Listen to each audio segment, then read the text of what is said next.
Tirurangadi today news അപ്ഡേറ്റിലേക്ക് സ്വാഗതം.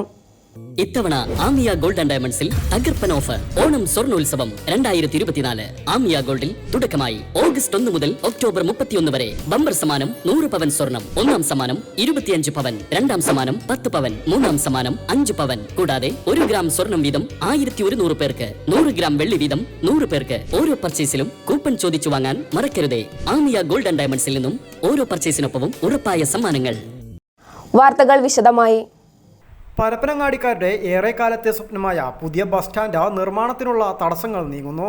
Parappanangadi municipality office നിൽക്കുന്ന സ്ഥലത്ത് നിർമ്മിക്കാൻ ഉദ്ദേശിക്കുന്ന ബസ് സ്റ്റാൻഡ് നിർമ്മിക്കുന്നതിന് തടസ്സമായി നിൽക്കുന്ന വില്ലേജ് ഓഫീസ് കെട്ടിടം പൊളിച്ചുമാറ്റി സ്ഥാപിക്കുന്നതിനുള്ള അനുമതി ഉത്തരവ് ഉടൻ ഇറക്കാമെന്ന് റവന്യൂ മന്ത്രി കെ രാജൻ ഉറപ്പു നൽകിയതായി KP മജീദ് MLA അറിയിച്ചു. വില്ലേജ് ഓഫീസ് പൊളിച്ചുമാറ്റി സ്ഥാപിക്കുന്നതിനുള്ള പ്രൊപ്പോസൽ ലാൻഡ് റവന്യൂ കമ്മീഷണർ അംഗീകരിച്ച് അനുമതി ഉത്തരവിനായി ഇപ്പോൾ റവന്യൂ മന്ത്രിയുടെ പരിഗണനയിലാണ്.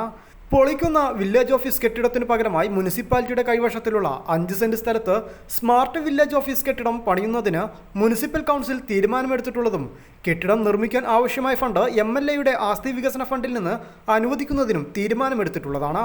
ഉത്തരവ് ഇറങ്ങുന്നത് വൈകുന്നതിനുള്ള പ്രയാസം മന്ത്രിയെ നേരിട്ട് കണ്ട് ശ്രദ്ധയിൽപ്പെടുത്തിയപ്പോഴാണ് മന്ത്രി ഇക്കാര്യം അറിയിച്ചത്. ഈ ആവശ്യവുമായി പരപ്പനങ്ങാടി മുനിസിപ്പാലിറ്റിയിൽ നിന്നും സർവകക്ഷി സംഘം MLAയുടെ നേതൃത്വത്തിൽ അടുത്ത 11-ന് റവന്യൂ വകുപ്പ് മന്ത്രിയെ കാണുന്നതിന് തീരുമാനിച്ചിട്ടുണ്ടെന്നും KP മജീദ് MLA അറിയിച്ചു. നിലവിലെ ഭരണസമിതി ബസ് സ്റ്റാൻഡ് നിർമ്മിക്കുവാൻ പദ്ധതി തയ്യാറാക്കുകയും പുതിയ ഭരണസമിതിയുടെ ആദ്യ നഗരസഭാ ബജറ്റിൽ തന്നെ 5 കോടി രൂപ വകയിരുത്തുകയും ചെയ്തിരുന്നു. പരപ്പനങ്ങാടി നഗരസഭ ഓഫീസ് കോംപ്ലക്സിന് പിൻവശത്ത് സ്ഥിതി ചെയ്യുന്ന മത്സ്യ മാർക്കറ്റ് ഉൾപ്പെടുന്ന കെട്ടിടങ്ങൾ പൊളിച്ചുമാറ്റിയാണ് പരപ്പനങ്ങാടിയിലെ പൊതുജനങ്ങളുടെ ചിരകാല സ്വപ്നമായ അത്യാധുനിക രീതിയിലുള്ള പുതിയ ബസ് സ്റ്റാൻഡ് പണിയുന്നതിന് പ്ലാൻ തയ്യാറാക്കിയത്. എന്നാൽ നഗരസഭ ഓഫീസിന് വടക്ക് ഭാഗത്തുള്ള വില്ലേജ് ഓഫീസ് കെട്ടിടവും പൊളിച്ചുമാറ്റിയാലേ ഇത് സാധ്യമാകുകയുള്ളൂ.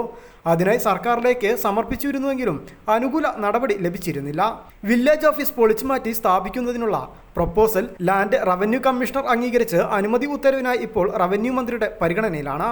ഉത്തരവ് ഇറങ്ങുന്നത് വൈകുന്നതിനുള്ള പ്രയാസം മന്ത്രിയെ നേരിട്ട് കണ്ട് ശ്രദ്ധയിൽപ്പെടുത്തിയപ്പോഴാണ് മന്ത്രി വില്ലേജ് ഓഫീസ് കെട്ടിടം പൊളിച്ചുമാറ്റി സ്ഥാപിക്കുന്നതിനുള്ള അനുമതി ഉത്തരവ് ഉടൻ ഇറക്കാമെന്ന് ഉറപ്പു നൽകിയതായി KP മജീദ് MLA അറിയിച്ചത്.